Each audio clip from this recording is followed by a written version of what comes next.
Eat Bulaga, dinagsa ng views ng mga team replay. Yan ang pag-uusapan natin ngayong araw po ng Sabado, March 8. Pero bago yan ay umiling ako na pakisubscribe ang aking YouTube channel. Paki-like and share na din mga kaparokya. Maraming salamat po. So mga kaparokya, baka gusto nyo din pong mag-avail ng perks ko. Lalo na yung mga may kaya sa buhay na solid viewers ko. Yung walang kakayahan po, wag na po kayong mag-avail. Okay lang po yun. Sa mga kaya po or afford pong mag-avail, all you have to do is to click join, yung katabi po ng subscribe button ko. Ito po ay merong amount na 49 pesos lamang. So again mga kaparokya, sa mga may afford lang po or may kakayahang mag-avail, please support naman po ang aking YouTube channel. Anyways, thank you in advance sa inyo mga kaparokya. So umpisa natin sa prizes given ng dalawang noontime shows kahapon. Pero quick recap lang po tayo mga kaparokya. In 4 days episode, from March 3 to March 6, araw po ito ng Lunes hanggang Huwebes, sila po ay nakapamahagi ng total of 1,031,000 pesos, kung saan ang 166,000 dito ay sa Eat Showtime at ang 865,000 naman po ay sa Eat Bulaga. So dito, more than 500,000 po ang inilamang ng Eat Bulaga sa Eat Showtime when it comes sa papremyo.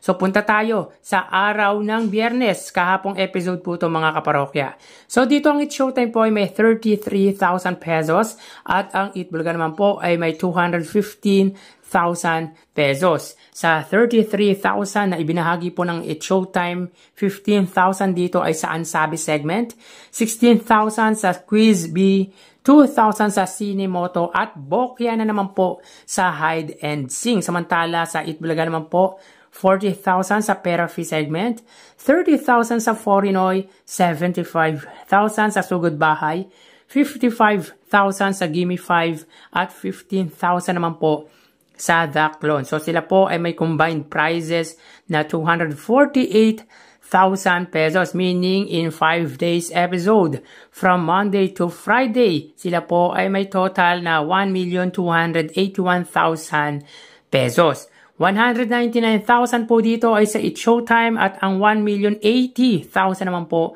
ay sa Eat Bulaga. So muli na namang nakapagbigay or nakapamigay ng Bokya ang Eat Showtime, samantalang ang Eat Bulaga kung nakuha ang jackpot ay mas mataas pa sana sa 215,000 ang ipinamahagi nito kahapon. Actually mga kaparokya, mahirap naman talaga din ang humula sa celebrity guest singer sa Hide and Sing, lalo na kung di din ganun ka-familiar ang partner mong celebrity pagdating sa music or kung sino yung huhulaan. Sana man lang kahit papaano may mauuwi ang studio audience na partner nga po ng celebrity guest contestant kapag hindi po nila nahulaan ang celebrity guest singer. So mapunta naman po tayo sa highest views counts nila kahapon.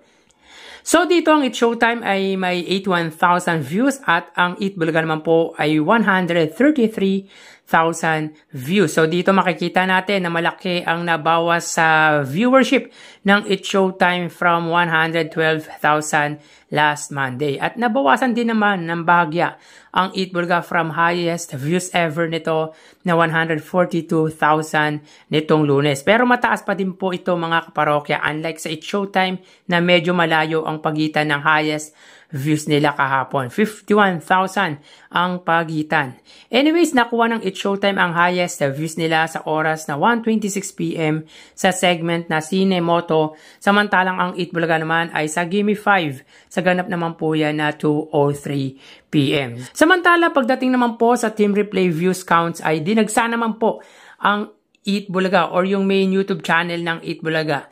Dahil upon checking po sa oras na 12 midnight kagabi or kaganinang umaga ay umabot po ng 513,358 views ang main YouTube channel ng Eat Bulaga. So mataas po yan mga kaparokya dahil sa ganyang oras mga kaparokya ay 300 to 400 views lang po ang naabot ng Eat Bulaga. Pero kagabi ay 500,000 mahigit po ang nakuha nilang views. So dinagsa po ang main YouTube channel ng Eat Bulaga. Wala po tayong na-save na views para po sa Eat Showtime kasi deleted na po ang live nila ng around 10 PM. So sa ratings naman tayo mga kaparokya, ito po ay kuha nitong February 28. Araw po yun ng Biyernes. So dito ang Eat Showtime po ay may 5.7% at ang Eat Bulaga naman po ay may 3.6%.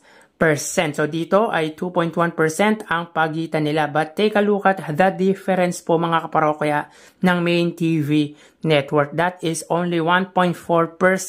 As you can see mga kaparokya, 1% ahead ang GMA for limited reach na TV5. Hindi maganda yan on the part of GMA network dahil alam naman po natin na sa kasalukuyan po ito na po ang pinakamalaking TV network sa bansa. Plus factor pa po mga kaparokya na ang noontime show mo ay ang Eat Showtime na produce ng ABS-CBN. Na malaki din po ang audience nito. Pero parang hindi ramdam mga kaparokya dahil pinagsama mo ang two giant network for noontime category para talunin ang Eat Bulaga. Na limited reach pa at mahina pa ang signal pero hindi nalalayo ang ratings ng dalawa. Actually mga kaparokya, dapat mas mataas pa po ang nakukuhang ratings ng GMA dahil nga po nawala na po ang Eat Showtime sa GTV. Instead na lumipat po ang viewers ng GTV ay lalo pa pong bumaba ang ratings na nakukuha po ng GMA mula po nang mawala ang Eat Showtime sa GTV. So hindi po nakatulong ang pagkawala ng Eat Showtime sa GTV, instead ay mas bumaba pa po ang ratings nito.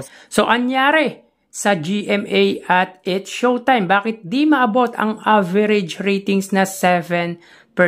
Nasa sa inyo na ang lahat ng advantage. Pero hirap na hirap kayong abutin ang average ratings na 7% na inilalagay po natin sa Eat Showtime. Samantalang ang Eat Bulaga mga kaparokya, ilang beses na pong naabot ang average ratings na 4%.